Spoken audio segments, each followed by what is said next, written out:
आज का जो लेक्चर है ये आपके बीएससी सेकेंड सेमेस्टर के एस ब्लॉक का लेक्चर है और ये लास्ट लेक्चर होने वाला है। फर्स्ट लेक्चर में हमने इंट्रोडक्शन पढ़ा था कि एस ब्लॉक क्या होते हैं। सेकंड लेक्चर में हमने उनकी कुछ फिजिकल प्रॉपर्टीज़ के बारे में पढ़ा था। थर्ड लेक्चर में हमने उनकी केमिकल प्रॉपर्टीज़ के बारे में पढ़ा था। और आज होने वाला है आपका फोर्थ लेक्चर। क्या लेक्चर? Fourth lecture. इस लेक्चर में हम एक प्रॉपर्टी पढ़े जिसके बारे में शॉर्ट नोट कुछ बार करो आएगा ही, पक्का आएगा, जो कि है डायगोनल रिलेशनशिप।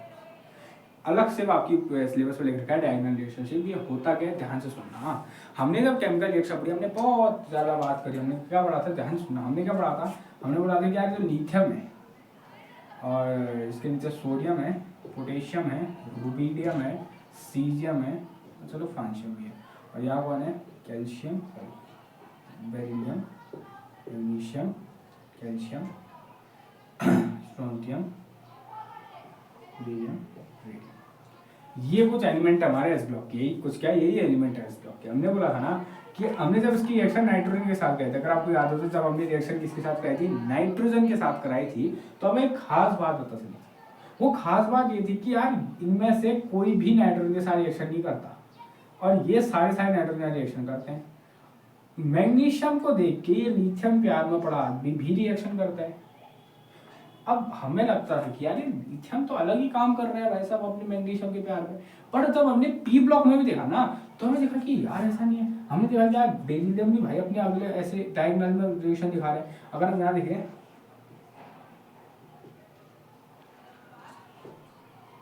जैसे यहाँ, ओके, ये हमने देखा कि यार कार्बन भी फॉस्फोरस की तरह दिखा रहा है, नाइट्रोजन भी सल्फर की तरफ थोड़ा सा प्रॉपर्टी शो कर रहे हैं, तो ये ऐसा हो क्या रहा है? तो तब हमने जब पता चला, हमने चेक किया कि हमें पता ये चला कि यार ये जो एलिमेंट होते हैं ना हमारे पीरियड टेबल के, ये अपने डायगोनल के जो एलिमेंट होते हैं उनकी तरफ प्रॉपर्टी को शो करते हैं। और ये जनरली सेकंड और थर्ड पीरियड में होता है। ऐसा नहीं कि तुम कहीं भी डायगोनल पकड़ो प्रॉपर्टी शो करता नहीं। सिर्फ सेकंड और थर्ड पीरियड के जो एलिमेंट होते हैं ये अपने से डायगोनल एलिमेंट की, जैसे ये जो बेरिलियम होता है इस सिलिकॉन की तरफ प्रॉपर्टी शो करता है, अब इसे डायगोनल एलिमेंट की तरह शो करते हैं। तो हमने इसका एक प्रॉपर्टी ही दी थी जिसका नाम रखा डायगोनल रिलेशनशिप। अब डायगोनल रिलेशनशिप होता क्या है, तो सिंपल भाषा में दिखाऊं, element from second and third period of periodic table show similar properties with the element which present in its diagonal। ऐसे कह सकते हो diagonal is a unique trend observed in the periodic table mainly between the element in second and third period which have certain property with the diagonal element। जैसे example दिखाए तो हम ये देख सकते हैं, लिथियम है, बेरिलियम है, कार्बन है, नाइट्रोजन है, ऑक्सीजन है, और इसके नीचे अगर मैं बात करूँ दोबारा क्या, सोडियम है, मैग्नीशियम है, सिलिकॉन है, दोबारा फॉस्फोरस है और सल्फर है। तो लिथियम प्रॉपर्टी दिखाता है मैग्नीशियम की तरह, बेरिलियम प्रॉपर्टी दिखाता है सल्फर की तरह, कार्बन प्रॉपर्टी दिखाता है फॉस्फोरस की तरह, नाइट्रोजन प्रॉपर्टी दिखाता है सल्फर की तरह। तो ये है डायगोनल है। डायगोनल ये तो होता है किसी भी, अगर मान लो मैंने इस रेक्टेंगल में है इसका डायगोनल है, तो डायगोनल प्रॉपर्टी इसी को कही जाती है। तो ये एक प्रॉपर्टी ही है। अब जैसे हम एस ब्लॉक पढ़े तो हम जनरली वो डायगोनल प्रॉपर्टी किस में देखते हैं, लिथियम और मैग्नीशियम। अब ये प्रॉपर्टी दिखती कैसी है ये भी दिखाऊंगा मैं। अब सबसे पहले दिमाग नहीं होता क्यों है, अब सबसे पहले जैसे कि मैं बताते हैं कि किस टाइप की प्रॉपर्टी शो करते हैं, ठीक है। तो लिखना सिमिलैरिटी बिटवीन क्या, लिथियम एंड मैग्नीशियम, किस तरीके की सिमिलैरिटी वो दिखाते हैं। Similarities between lithium and magnesium, बहुत ज़्यादा सिमिलैरिटी। जैसे सबसे पहले अगर मैं कुछ प्रॉपर्टी दिखाऊं, जैसे सबसे पहले number 1 atomic and ionic radius. अगर मैं इन दोनों का एटॉमिक रेडियस और आयनिक रेडियस बताऊं, मतलब मैं लिथियम का और मैग्नीशियम का एटॉमिक और आयनिक रेडियस बताऊं, तो दोनों का लगभग सेम होता है। जैसे लिथियम का एटॉमिक रेडियस होता है 1.23 एंगस्ट्रॉम और ऐसे तुम्हारे मैग्नीशियम को होता है 1.36 एंगस्ट्रॉम, पॉइंट का डिफरेंस है। ऐसे अगर आयनिक रेडियस होता हो तो इसका होता है 0.30 एंगस्ट्रॉम और इसका होता है 0.36 एंगस्ट्रॉम। देख लो कितना बात है, 35 है नहीं है। देखो बहुत दूर दूर है, बहुत दूर है। अब तुम्हें लग रहा होगा कि यार इतना भी ज्यादा नहीं है भाई। लिथियम थर्ड है एलिमेंट, और मैग्नीशियम की बात करें जिसका एटॉमिक नंबर 12 है और थर्ड एटॉमिक नंबर और 12 एटॉमिक नंबर में दोनों में भाई साहब लगभग 9 प्रोटॉन और 9 इलेक्ट्रॉन का अंतर है, 9 प्रोटॉन और 9 इलेक्ट्रॉन का। फिर भी इतनी ज्यादा प्रॉपर्टी सेम होना ये कोई आम बात नहीं है। तुम वैसे तुम्हें अगर देखने ना स्पेशल पी ब्लॉक जब मैं पढ़ाऊंगा उसमें देखोगे तब तो पता लगा कितनी ज्यादा प्रॉपर्टी सिमिलरिटी है, ठीक है। नंबर 2 अगर हम बात करें दोनों की इलेक्ट्रोनेगेटिविटी, क्या इलेक्ट्रोनेगेटिविटी भी सेम होती है, लगभग सेम होती है। अगर मैं इलेक्ट्रोनेगेटिविटी बताऊं तुम्हारे लिथियम की और मैं इलेक्ट्रोनेगेटिविटी बताऊं हमारे मैग्नीशियम की, लगभग बराबर ही है। जैसे लिथियम की इलेक्ट्रोनेगेटिव होती है 1 और मैग्नीशियम की होती है 1.2, 0.2 का अंतर है। नंबर 3 अगर मैं बात करूं मेल्टिंग पॉइंट की, तो ध्यान देना अपने ग्रुप में लिथियम का मेल्टिंग पॉइंट हाईएस्ट होता है अपने ग्रुप में, और मैग्नीशियम वाले ग्रुप में मैग्नीशियम का मेल्टिंग पॉइंट हाईएस्ट होता है। ये बात है याद रखना, ठीक है। लिथियम वाला जो फर्स्ट ग्रुप है उसमें लिथियम का सबसे हाईएस्ट मेल्टिंग पॉइंट होगा और दूसरे वाले में मैग्नीशियम का सबसे हाईएस्ट मेल्टिंग पॉइंट होता है। नंबर 4 जिस प्रॉपर्टी की बात कर रहा हूं, दोनों सेम रिएक्शन विद वाटर, पानी में डालेंगे तो दोनों सेम रिएक्शन करते हैं, दोनों हाइड्रोजन गैस निकालते हैं, दोनों अपना ऑक्साइड बनाते हैं, हाइड्रोक्साइड दोनों ही बनाते हैं।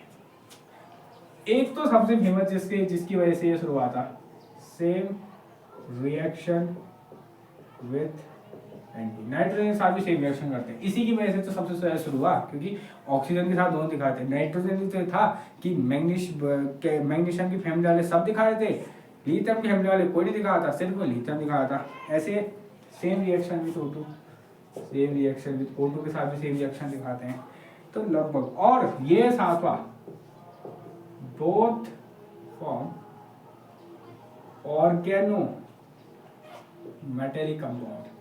अगर कोई 5th सेमेस्टर में रहेगा केमिस्ट्री में, उसके आप पूरा चैप्टर होगा ऑर्गेनिक मेटेलिक कंपाउंड का, ऑर्गेनिक मेटेलिक। जैसे तुमने सुना होगा RNGX Grignard reagent, RLX Gilman reagent कहते हैं, उससे कहते हैं, ठीक है।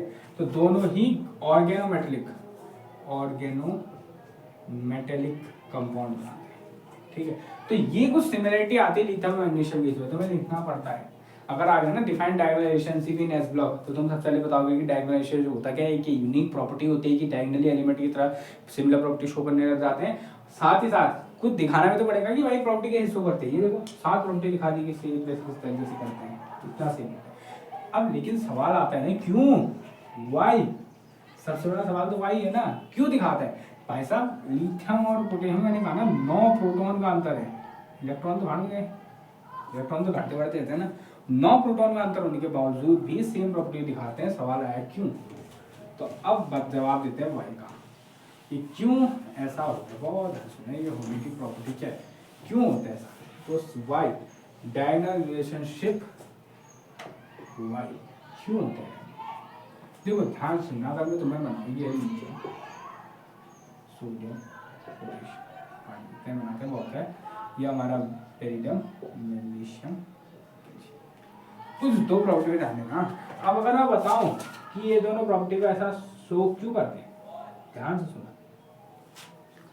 अगर मैं अक्रॉस द पी यहाँ लाऊं, ये डाउन द ग्रुप और अक्रॉस द, मैं 2 प्रॉपर्टी को लाऊंगा, ध्यान देना, ध्यान सुनना। हमें पता है कि डाउन द ग्रुप जाने में एटॉमिक साइज जो है वो इंक्रीज करता है, ठीक है, और लेफ्ट टू राइट जाने में एटॉमिक साइज जो है वो डिक्रीज करता है। देखो ना, टॉप टू डाउन जाने में एटॉमिक साइज इंक्रीज करता है, लेफ्ट टू राइट जाने में एटॉमिक साइज डिक्रीज करता है। बट अगर मैं डायगोनल में पढ़ूं ना, तब एटॉमिक साइज जो है वो कांस्टेंट हो जाता है डायगोनल में, क्योंकि बढ़ रहा है घट रहा है। देखो ना, यहाँ पे बढ़ा, यहाँ पे घट गया, तो डायगोनली में तो एटॉमिक साइज क्या रह जाएगा, कांस्टेंट हो जाएगा। तो लिथियम का एटॉमिक साइज और पोटेशियम मैग्नीशियम का साइज लगभग क्या होता है, कांस्टेंट हो जाता है, क्योंकि ये जो 2 अपोजिट टर्न है ना, ये क्या हो जाता है, कैंसिल आउट हो जाते हैं। तो एक्चुअल अगर मैं बात करूं तो सबसे इंपॉर्टेंट डायलॉग में बोलूं तो लिथियम और मैग्नीशियम की चार्ज पर डेंसिटी या charge density, simple charge density equal होती है, चार्ज डेंसिटी क्या होती है, इक्वल होती है। मतलब जितना चार्ज लिथियम के पूरे एटम के हर जगह पे होता है उतना ही चार्ज मैग्नीशियम के एटम के हर जगह में होता है। मतलब अगर मैं चार्ज डेंसिटी होता तो ये होता है चार्ज अपॉन साइज। इसकी वैल्यू अगर तुम निकालो कि लिथियम में कितना चार्ज होता है और उसका साइज क्या है, और मैग्नीशियम में कितना चार्ज होता है उसका साइज क्या है, ये लगभग दोनों की क्या आती है, इक्वल आती है। इसलिए हम भी डायगोनल रीजन शो करता है। ये कहीं हर जगह होता है, क्यों? क्योंकि नीचे जाओ तो एटॉमिक साइज बढ़ रहा है, लेफ्ट जाओ तो एटॉमिक साइज घट रहा है, डायगोनल जाओगे तो कुछ होगा ही नहीं, तो लगभग एटॉमिक साइज बराबर आ जाएगा, जिससे ऐसे चार्ज डेंसिटी इक्वल हो जाएगी, तो चार्ज प्रोबेबिलिटी साइज भी इक्वल हो जाएगा। ये कारण है क्या हो जाएगा, डायगोनल रिलेशनशिप होने का। और एक बहुत इंपॉर्टेंट टॉपिक है कि इसमें तुम्हारा नोट आए तो सवाल आ सकता है डायगोनल से एस ब्लॉक में बताओ, पी ब्लॉक में आ सकते हैं। ध्यान 2-3 तरीके से क्वेश्चन आएंगे। पहला कि डायगोनल रेशियो था, सिर्फ डायगोनल रेशियो था, तो तुम्हें कुछ नहीं करना, तुम डायगोनल रेशियो की डेफिनेशन लिखोगे, यही डेफिनेशन सेम पी ब्लॉक में भी रहेगी। एग्जाम्पल जब दोगे ना तो तुम लिखना देना सरल होगा, क्योंकि यहाँ तुम्हें सिर्फ एक ही देना, वहाँ तुम्हें बहुत देने पड़ेंगे, कार्बन से 3-3 एग्जाम्पल देने पड़ते हैं। लेकिन या तो डायरेक्ट बोल देगा कि एस ब्लॉक होता, अगर पी ब्लॉक बोल देते फिर तो मजबूरन है, पढ़ना ही पड़ेगा। ज़्यादा उसमें भी 8 नहीं, सेम ही रहते हैं, लगभग सेम ही रहते हैं, ठीक है। वहाँ बहुत खतरनाक आता है, क्या खतरनाक तो क्या आता है, वहाँ बात करते हैं इसकी बोरोन और एल्यूमिनियम की। ये दो एक ही ग्रुप होने के बावजूद भी अलग अलग प्रॉपर्टी शो करते हैं। ये नॉन मेटल है, ये मेटल है, बताओ क्यों? मेटलॉइड है, एक मेटल है, ऐसे करके ये क्यों होता है, इसके बारे में जानना पड़ता है। वहाँ डायगोनल रिलेशनशिप उतना तो नहीं आता पी ब्लॉक से, वहाँ ये ज्यादा पूछते हैं। तो डायगोनल रिलेशनशिप अगर आएगा तो एस ब्लॉक से आना ज्यादा इंपॉर्टेंट है। तो कौन सा, लिथियम और मैग्नीशियम की। तो तुम्हें बताना पड़ेगा कि होता क्या है, किस तरीके से दिखाना भी पड़ेगा। होता है जो 5-7 पॉइंट में लिखा है, तो साथ में क्यों होता है, तो चार्ज डेंसिटी इक्वल होने की वजह से हो सकता है। वाइवा में भी पूछ सकते हैं कि लिथियम मैग्नीशियम सेम प्रॉपर्टी क्यों दिखाते हैं, सिंपल बात, चार्ज डेंसिटी इक्वल होती है, क्यों होती है, नीचे जाने में एटॉमिक साइज बढ़ रहा है, यहाँ जाने में घट रहा है, कैंसिल हो जा रहा है, ठीक है, सिंपल है। तो और आज आपका एस ब्लॉक खत्म हो चुका है, फिर हम पी ब्लॉक शुरू करेंगे, ठीक है। क्लास लेते हैं, जय हिंद, जय भारत।